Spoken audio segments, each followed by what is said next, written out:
Hello and welcome to Wilson's World Afcon Daily, episode 21, as we look ahead to the two semi-finals, Egypt against Senegal in Tangier and Morocco against Nigeria in Rabat. We've been saying all the way through that this has been in some ways the most predictable Cup of Nations that has ever been. The only time we've ever had 8 of the top 10 ranked teams in Africa in the quarterfinals. I think cream probably has risen to the top, maybe a touch of freakishness to that stat, but the result was that we got 8 very good teams in the quarterfinals. I think 2 of those games were genuinely excellent: Egypt's victory over Cote d'Ivoire and Nigeria's victory over Algeria, and the other two, Morocco, played very well, and Senegal did more than enough against Mali, who in the end self-destructed. Their defensiveness proved not quite good enough, but the result of that has been we've got 4 excellent sides in the semi-finals. Any of them will be worthy winners. And these are 2 games that I would really say are too close to call. So let's begin in Tangier, which is a game I'm going to go to, heading up there soon. Egypt against Senegal.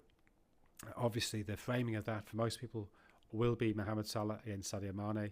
And people will look back to those 2 penalty shootouts early in 2022. There was the final of the 2021 Cup of Nations in Yaoundé, when Mane missed a penalty 5 minutes into that game. It finished 0-0, goes to penalties, and Salah doesn't get the chance to take his kick. Mane scores Senegal's 5th kick, and that wins the tie before Salah's even had the chance to take his. I spoke to Mane about this, and he said that's the most pressure he's ever felt. He said normally big Champions League games, big league games, he sleeps like a baby. This Cup of Nations, he was so desperate to win Senegal's first Cup of Nations that he was sleeping 4 and 5 hours a night. He said he just started, he'd found an online video which told you how to meditate. He just started meditating. He said he found that really useful. He'd missed a penalty against Cameroon in the quarterfinal in the shootout in Franceville in Gabon in 2017. So there was a lot of pressure as he stepped up to take that. And actually, it's a brilliant penalty. It takes a long run up and drills it hard and low to his left. Gabal, the Egyptian keeper's right, and just inside the post. And that wins that final. And then just over 6 weeks later, the World Cup qualifying playoff, this time in the second leg in Dakar, Senegal win that 1-0 to force a draw. Again, it goes to penalties. This time, Salah decides, right, I'm going to go first. I'm not going to risk not being able to take my penalty. But he blasts it over the bar. He had all those laser pens on his face of green lights, which is such an unfortunate feature of football in West Africa. But yeah, he missed. And again, Mane scored Senegal's 5th penalty to put them through. They have met on 2 other occasions, both in Cup of Nations qualifying in 2014. Senegal won them both. So 5 previous meetings, and the only one Salah has won was the first leg of that World Cup qualifying playoff in 2022, where ultimately he lost. So there is perhaps work to be done for Salah. Maybe he feels he has a point to prove. And of course, there were all those stories when they were together at Liverpool that they didn't particularly get on. I don't think they were close in any way. Roberto Firmino speaks about that in his autobiography. He says that they were pretty reserved with each other, and he put that down to the African rivalry. I don't think they were at each other's throats. There was the odd flare-up, famously at Turf Moor in the 3-0 win over Burnley in August 2019, when Mane was clearly unhappy with Salah, felt that he wasn't passing to him. But I think they both accept that they're both very competitive. They both want the best for themselves and their team, and occasionally that produces friction. And they did both win a league title and a Champions League together. And certainly I don't think there's any great sense of lingering animosity, but clearly there is a frisson there. And the fact they are both 33, I mean, Mane's 66 days older than Salah, this could be the last time they ever play against each other. So it is an opportunity for Salah to at least assuage some of the hurt of those 2 penalty shootout defeats in 2022. But it's not just about those 2. I think Egypt, their performance against Cote d'Ivoire was probably their best in a Cup of Nations since 2010, maybe since 2008. The 4-3-1-2 really worked for them. Marmoush and Salah up front, with the playmaker Ashur just behind. That really did seem to work. I guess it's not guaranteed that Hossam Hassan will stick with that. He's been changing his formations quite a lot. It's not impossible he chooses something slightly more defensive against Senegal. But even with that 4-3-1-2, Egypt only had 29% possession against Cote d'Ivoire in that quarter-final. So I think there'll be a similar game plan. They'll sit those 7 men deep. They were very sparing in their pressing, but very effective when they did so. The first and second goals, both ultimately deriving from winning the ball back high up the pitch. So I would imagine that's how they set up again. And I think there is a sense Senegal are vulnerable.